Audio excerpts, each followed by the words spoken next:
Hello everybody. I wanted to record this video, this sort of video, for a very very long time. Um, this video is called 23 Years Medicated, a Mental Health Journey. And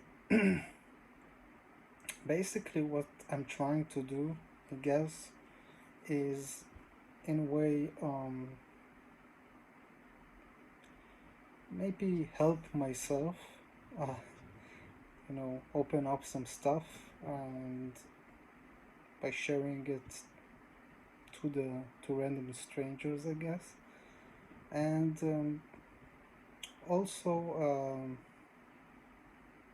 a lot of times in my life when I felt really bad, like really anxious and very depressed, and yeah, all sorts of things, I would look for videos like this one, and I would want to see um, what the experience of other people is, um, you know, with mental health issues, and how they coped, how they are coping, because there are so many like videos of success stories, let's call them, which I totally like support. It's fine. Um, People who get out of it. Um, but I think the thing I wanted to see the most was people who are still dealing with it. And I think in a way, in a certain way, everybody's dealing with something, right? It's not like I'm super special or anything like that. Um, but there are certain things that I feel like not everybody gets, and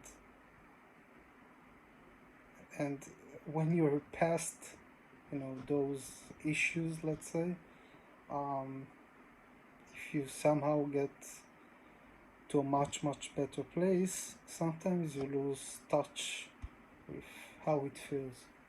And I wanted to do a video of me not after I overcame everything, but of me dealing with my own issues. And I'm sure someday I can say, well, these issues aren't that, you know, um, debilitating for me, and I live a perfectly good life, and even if I have issues, that's fine, that's normal. Um, but currently, to be honest, I'm not in that state. There are ups and downs all the time, but I'm not in that state. Um, so I'm sharing what I'm feeling right now, and my experiences in the past. I had a lot of thoughts on how to do it. Like, I thought maybe I should write a script or something, some bullet points that I can, use when making this video. Also, I thought about editing more and doing it more like professional, let's say. And I just decided, it never came to be. It was just, well, I'll do it tomorrow, I'll do it another day, and it never felt right. So, right now, I felt like I want to share some stuff. And I told myself, whatever, I'll just do it like this, and I record my rambling, and yeah, unedited, nothing, anything. No, I'm not editing anything, and just, I guess, just do it. Um, So I apologize if there are some, mistakes, or if it's a little boring, I guess. Um, but yeah, so the reason why I wanted to do it is because, as I said, um, I think I said it, yeah. I used to really look for people who shared their experiences with mental health, and I'm also doing it for myself. I want to. Um, I feel like I'm repeating myself. I think I said it already, but if not, maybe it's a way for me to cope. It's a therapy for me. I don't know. But regardless, I don't feel like I have anything to lose. I'm not ashamed of the things I dealt with and am dealing with. I never, uh, I never hide it. Um, yeah. So if I'll start, like as I said, this video is called 23 Years Medicated. Um, I am almost 33 years old. Pretty old, I know. And when I was 10 years old, I mean, things started, I guess, a few years back before that, but I'm not gonna go really in depth into the reasons um, why I felt the way I felt, because that's like going into my own personal stuff, which is I'm not. It's not that I don't want to, or that I think it's too private or something like that. It would just take too long. Like, you know, 23 years of therapy in one video is too much, I think. So, um, but let's just say that when I was 10 years old, I started experiencing a lot of obsessive thoughts, intrusive thoughts, and yeah, a lot of obsessive and intrusive thoughts, and a lot of anxiety and really dread. I could say, I could describe it as dread. And my main, it's a little complicated because when I explain it to people, I think maybe sometimes they think I had like a psychotic episode or something like that, which is, of course, it happens to people, and it's not, you shouldn't be ashamed if it happened to you, but that wasn't the case for me. But my main intrusive thought was a very philosophical one, actually. It was, how can I know? How can I know for sure that everything around me is not just my imagination? That everything really exists. And it wasn't that I thought that everything is my imagination, but I wanted proof. You know, I said, well, how can I be sure, 100% sure, that everything is real and it's not uh, just my imagination? No one can really, um, you know, prove it. And that got me into a loop. Like, that loop really drove me crazy. Like, I was anxious all the time because of it. And I went to my mother and to other grown-ups. Let's say I was 10, so I didn't know how to deal with it. And nobody could give me an answer because there is no answer, right? There is no proof that can really prove our existence. I mean, everything they can tell me or show me, I can say, well, it's just, it's my imagination. Again, it's very clever. Um, I can find an excuse for anything. So I wasn't convinced, and that's when I started going to a psychologist, and we started talking, and now I understand that the main thing that I was afraid of wasn't if reality is real or not. It was, am I alone or not? That was frightening. And I think that's a main issue that I experience, and still, in a way, still do. I always feel like the outsider. I always feel like most people don't really get me, don't really understand me, even though I have a lot of friends. I have to say that a lot of good friends that I love, that love me. Um, my family, I have like great parents, and on the surface right now, um, if somebody would look at me, I have a solid job. I have my own apartment. I didn't buy it, but I'm renting my own apartment. I have two beautiful cats that I raise. Um, I go to the gym. I have friends. I look normal from the outside, but I don't feel well. I don't really think in those terms.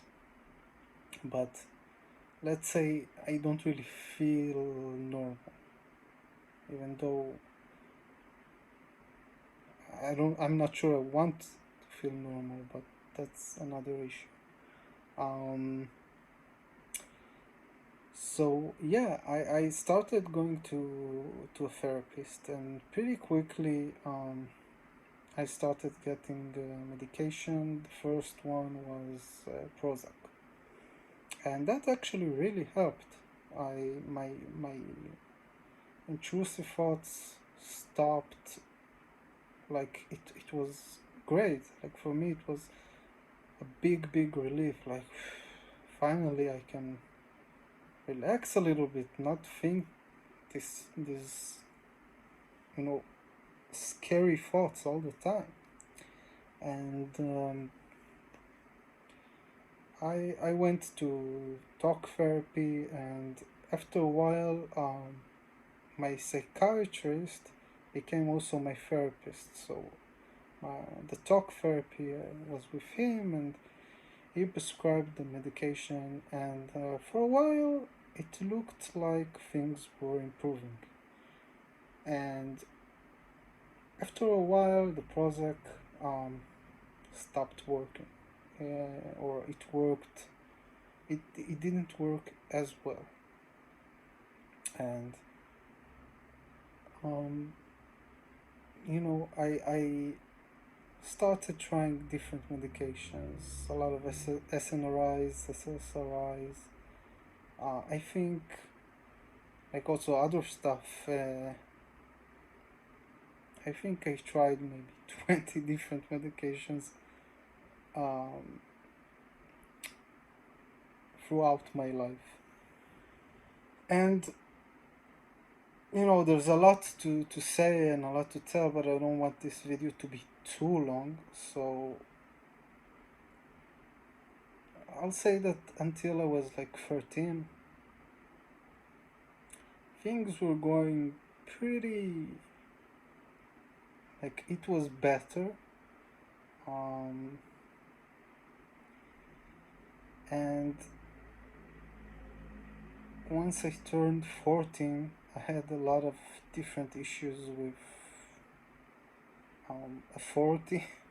I didn't really like authority, and I really pushed my boundaries in a lot of ways. Maybe I'll talk about it a little more in the future. I'm not sure. Um, and that led me to the point where those intrusive thoughts came back. and there were the same thoughts, but there were other thoughts as well. Um, I can tell you that, for example, one of the things, if you remember before COVID and all of these things, people talked about bird flu, and I remember reading like an article that if bird flu will kill 100 million people or something like that, and I was like, I told myself, oh, that's crazy. So there's gonna be like a pandemic that's gonna kill us all, basically. That's what I felt, and that really drove me crazy. Um, and it took me a long time to eventually say, well, nothing is happening, so I guess it's not gonna happen. And then I got really mad. Why are they putting this stuff on the news before I really knew that um, they're just making money from trying to scare people? Um, which was actually funny because after that, when COVID started, I was like, ah, okay. Um, I was scared of a pandemic before, and now I was like, yeah, I wasn't happy about it. I was very very careful, but I didn't have the dread I had before, and that's part of what I'm trying to. I don't know. I guess it's very messy. Everything. I'm like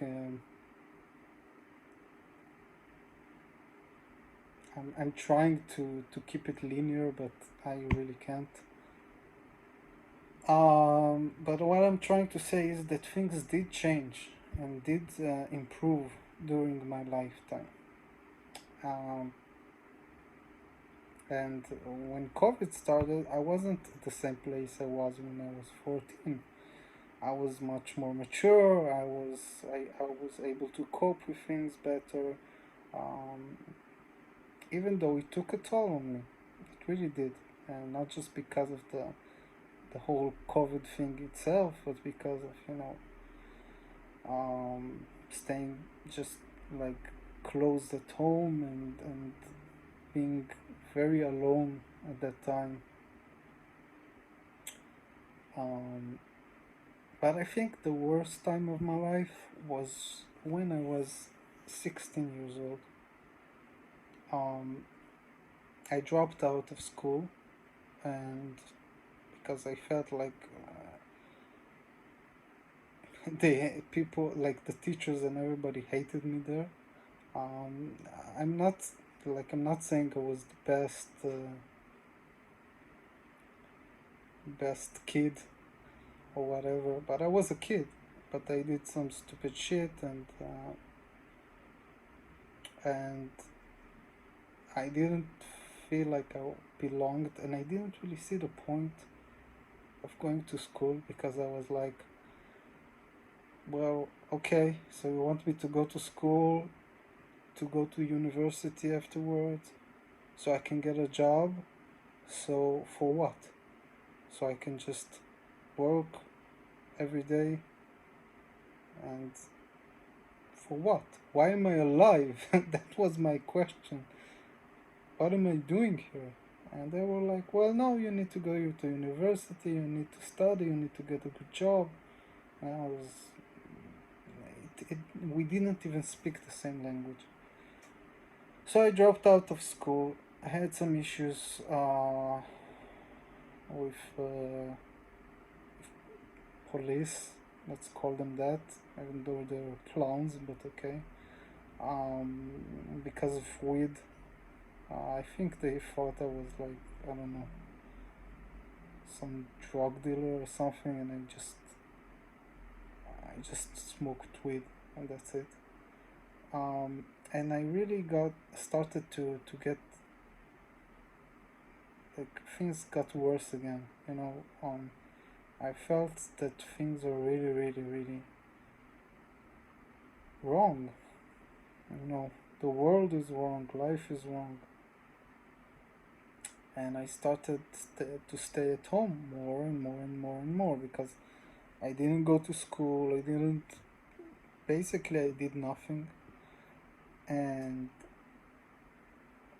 after a while, I started also to cut ties with people. Like, I didn't keep in touch with people. I didn't want a lot of people in my life. I was very angry at the time. And during those years, I think it was from 16 years old until 18 years old, give or take, I can only describe like my existence as somebody who is living either in hell or purgatory, I'm not sure. Um, but I was drugged out of my mind with psychiatric medicine, different types like SSRIs, antipsychotic, even though again I wasn't psychotic, but sometimes they are used for a panic disorder and anxiety, very severe anxiety. So that was the reason why I took those. Mood stabilizers, even though I don't have bipolar disorder, but I just tried everything, and you could say, well, maybe it wasn't very wise to give a kid so many um, drugs. I took like four at a time, and I would say maybe you're right, but at the same time,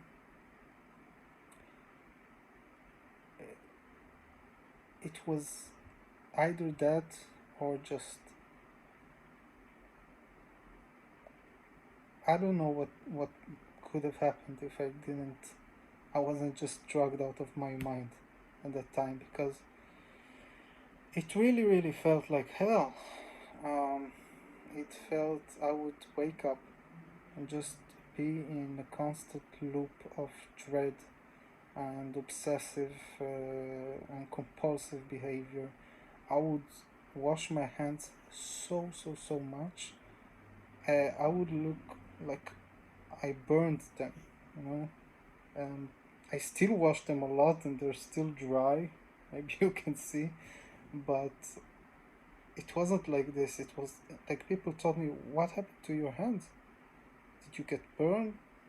What happened?"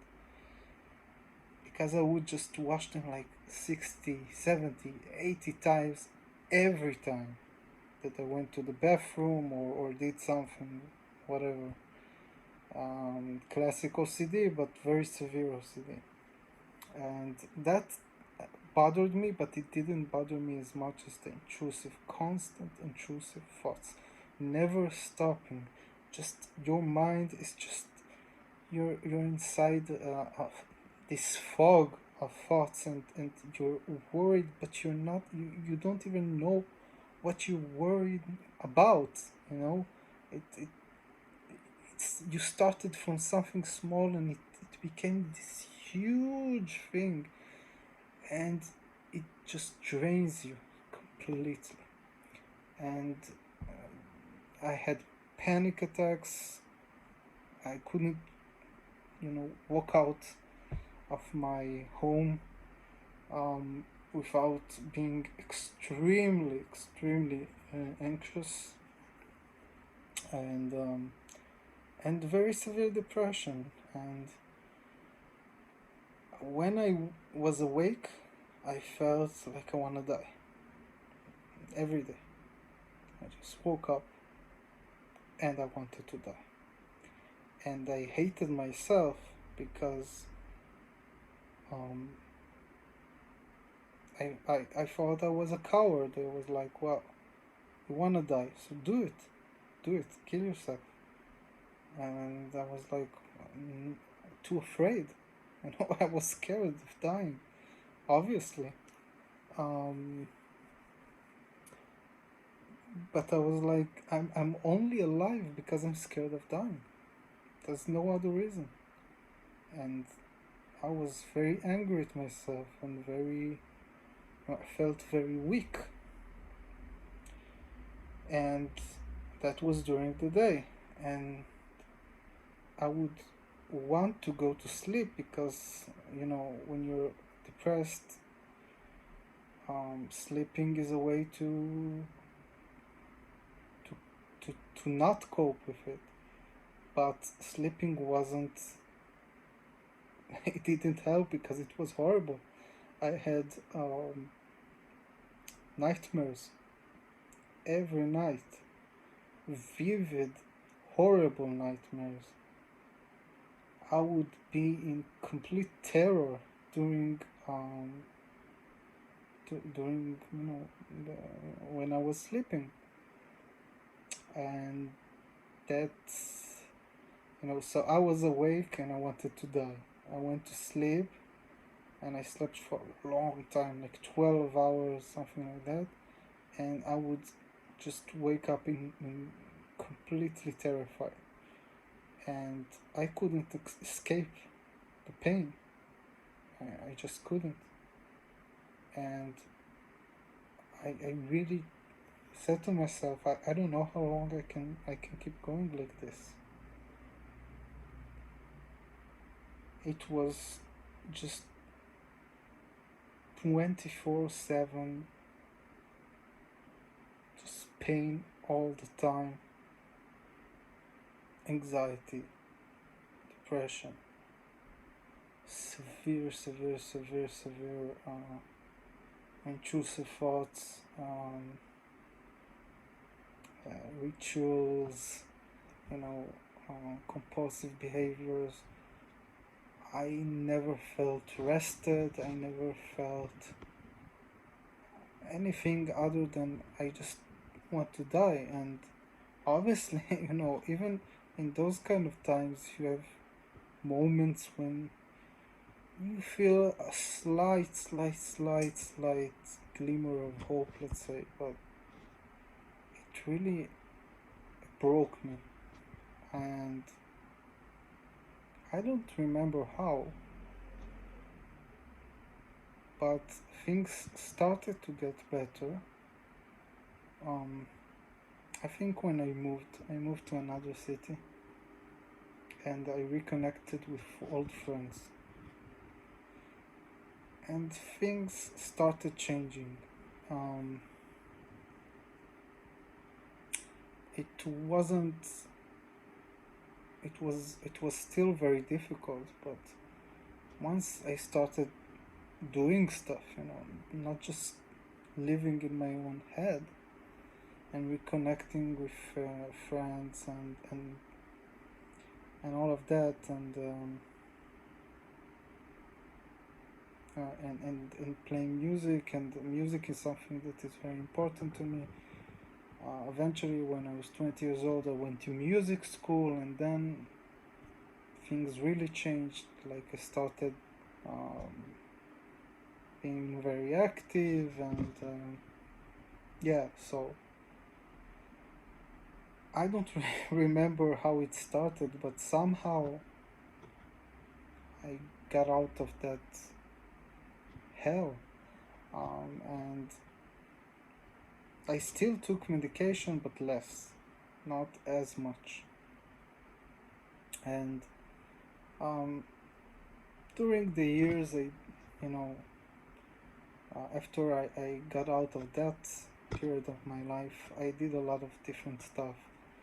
I studied music and then sound engineering, and then I went to a course, to study some tech stuff, and I ended up as a QA engineer, which is something that I'm still doing.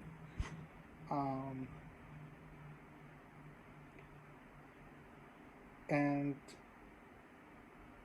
throughout those years, I did attempt to quit my meds a few times, and it's never really worked for me. and maybe it will work one day, I don't know. But every time I tried to quit, I started getting panic attacks, which is something that I rarely get when I do take medication. Currently, I'm taking sertraline, which is an SSRI. That's the one that worked the best for me. Not There's no really a lot of side effects.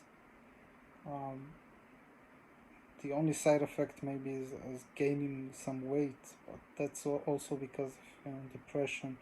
You can eat a lot and whatever. Um, Recently, I got back to the gym, and I can say that's like one of the best things that you can do. It's very hard when you feel depressed and anxious, but once you start doing it, it's like right now it's one of the best things I feel I have in my life, and that keep me sane.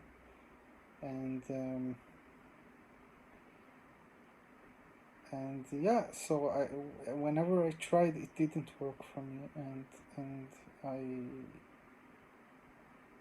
I really I used to be very, upset about that as well. I was like, well, I'll live my entire life with medication, and I was never, and I'm still not sure. Maybe the meds have destroyed my brain. I don't know, and that's why I can't stop them.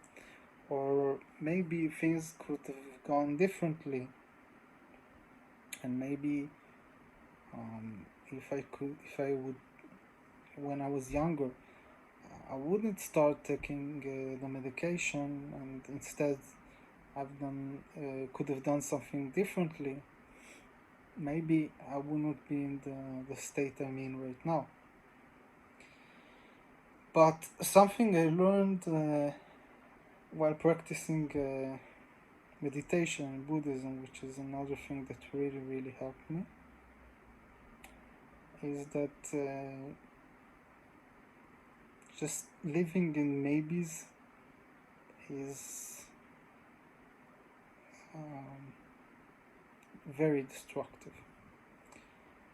Um, the reality is that I have no idea.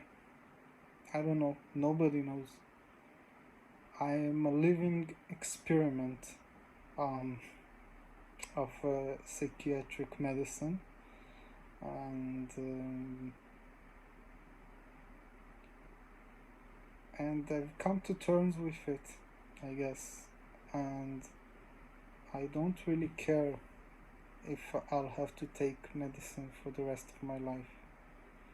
What I care about is living the best life I can and being happy or happier and feeling better.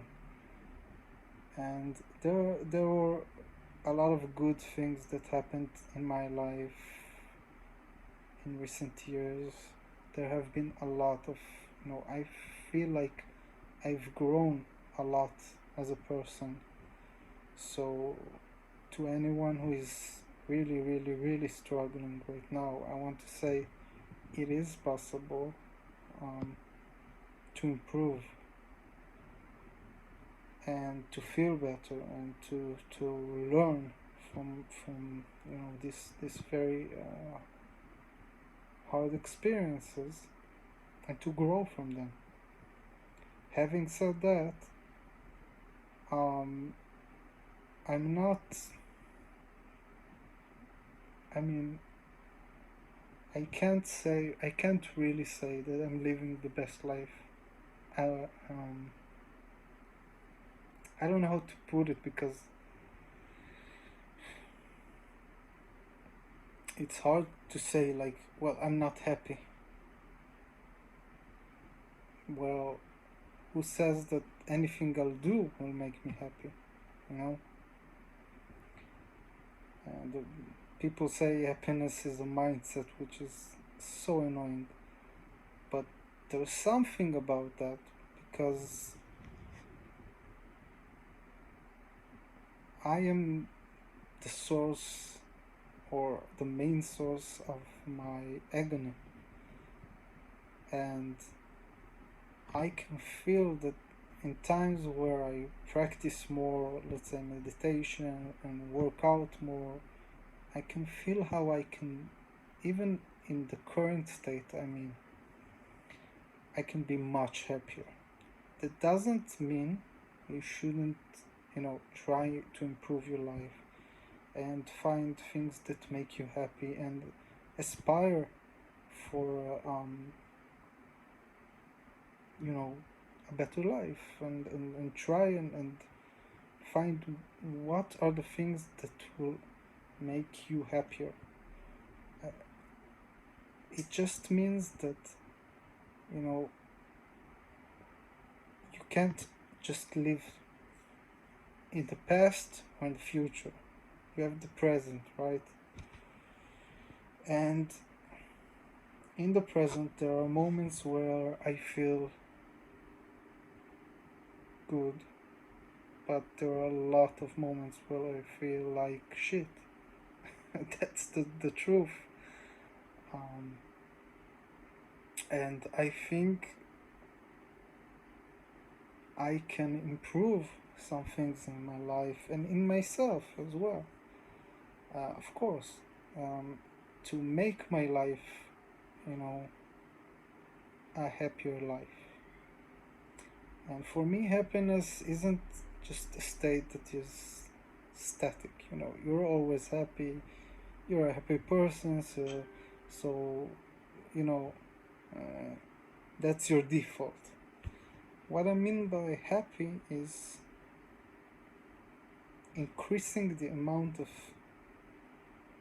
things and times during your day-to-day life that make you happy, and dealing with the turmoils of life and your own um, mental health issues or other issues in with less resistance, because I'm a very stubborn person usually, and I feel like when I let go of the resistance I have to, like, I don't know, like I feel like I don't want to do this, I don't want to do that, I don't want to feel like this, I don't want to feel like that. When I let go of this uh, default resistance I have, things get better. So this turned out to be a very long video, but what I'm trying to say is, from my experience of dealing with mental health and psychiatric medicine and everything for 23 years, give or take, is that things really can change. And there's no predicting how long it will take or what it will take. And it's not easy. And I can't say, wow, you know, I am cured. I don't have any issues anymore, or like, this is the way to let go of your suffering, or I don't really buy that. I think we just get better at dealing with things and get to know ourselves better and add things into our lives that make us happier. and eventually it's not some sort of disease you need to get, to be cured of. It's not something that you need to um, just, you know, throw away, or just, I don't know how to say it, just discard it from your life. Anxiety and depressive episodes or moments, obviously sadness and everything that isn't depression or anxiety. It's part of our life, and I've come to terms with the fact that it will forever be a part of my life. I will never live without it, but is that like a death sentence? Or, well, I, I don't know if to call it a death sentence, but is that like, should I just be in despair because of that? I don't think so. I'm okay with living with anxiety and living with depression, as long as I don't see myself as the anxiety and the depression. As long as alongside the anxiety and depression I also have love and passion and and happiness and so many beautiful things that are a part of life, and the things I deal with for my entire life. I've been dealing with them, are a part of life, but they're not me, and they don't have to be the main part of my life. They can be a very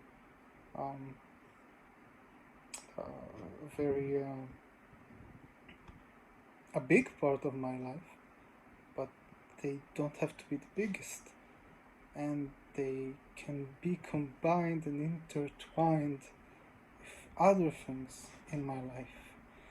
And once that happens, I think, from my experience and from my own logic,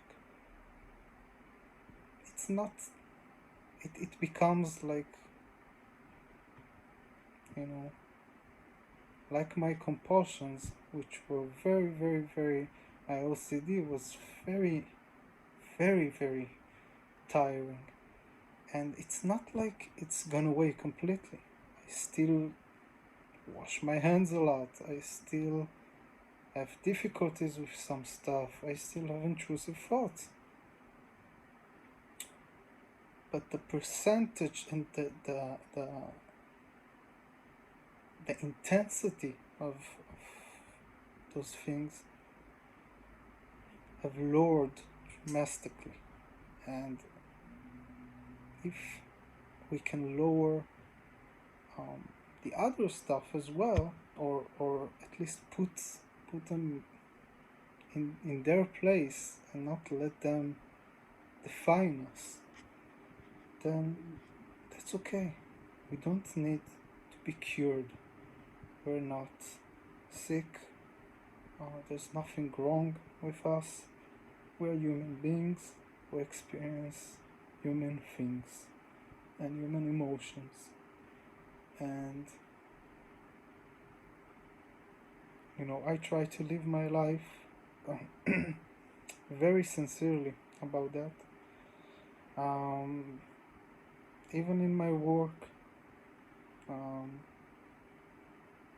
sometimes I talk about it. I don't have to talk about it, but I'm not ashamed.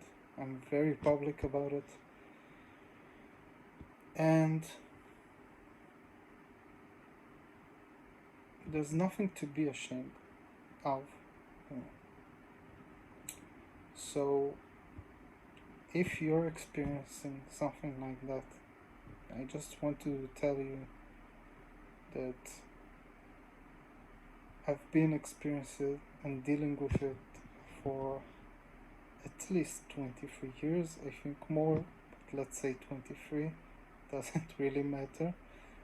um, I am still dealing with it, and I will probably always deal with it, but the way I deal with it will change and have changed. And even though sometimes today I also feel like, what am I doing? I feel hopeless sometimes. I think it's worth, it's worth trying, and it's worth um, being really honest with yourself, and it's worth believing that you are capable of changing things, and these things do not define you. They are not you. They are just another part of you.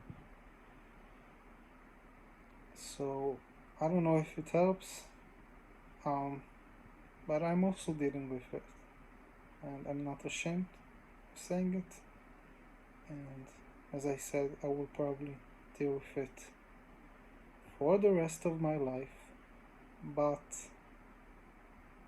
that's okay, as long as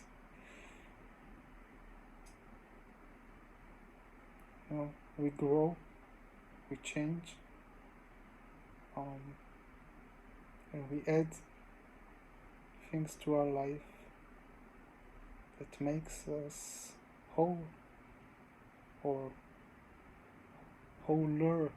I don't know if it's even a word, but